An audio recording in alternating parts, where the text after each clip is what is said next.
น้องหมู่บ้านตาทอง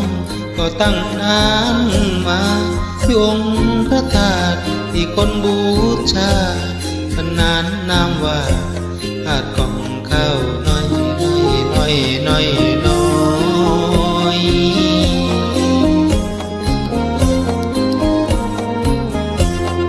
กองเขาน้อ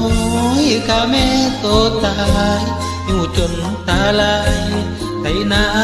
ย้อยโมโหหุนหันจนตะวันสูงลอยฮึดฮัดรอคอยแม่บ่เอาข้าวมา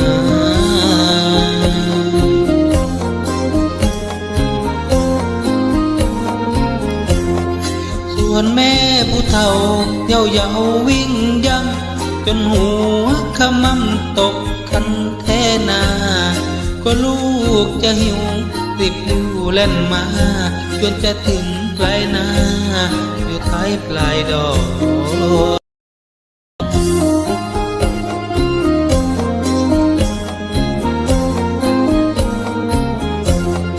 ทำท้องเอ๋ยทำท้องเอ๋ยแม่มาแล้วเข้ากับแจวปิ้งไก่ยังอ่อนมากินสาอย่ามัวแงงอนกินข้าวเสียก่อนแดดสายพอแรง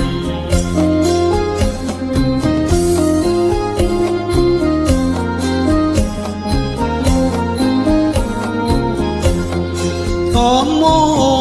ลุกโผขึ้นมามุนงานที่หน้าสองตามันแดงกูหิวแทบตายไถนาลายแปลงหิวแทบลงแดงมึงมัวทำอะไร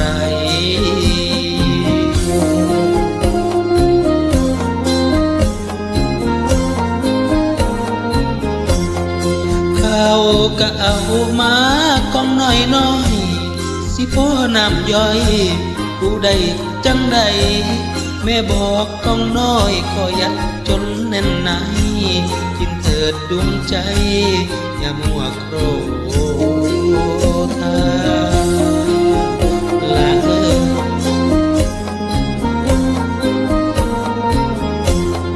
ท้องขวาไทย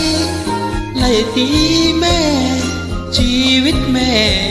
แกกมรณาเลือดแม่หยดเต็มพื้นพัดสุดผ้า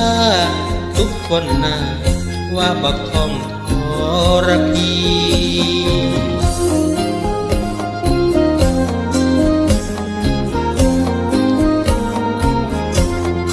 ก่อนมันตายให้ใช้ค่าน้ำนม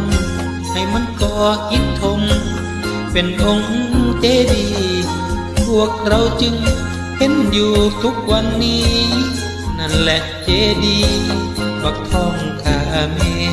นั่นแหละเจดีย์บักทองข้าแม่นั่นแหละเจดีย์บักทอง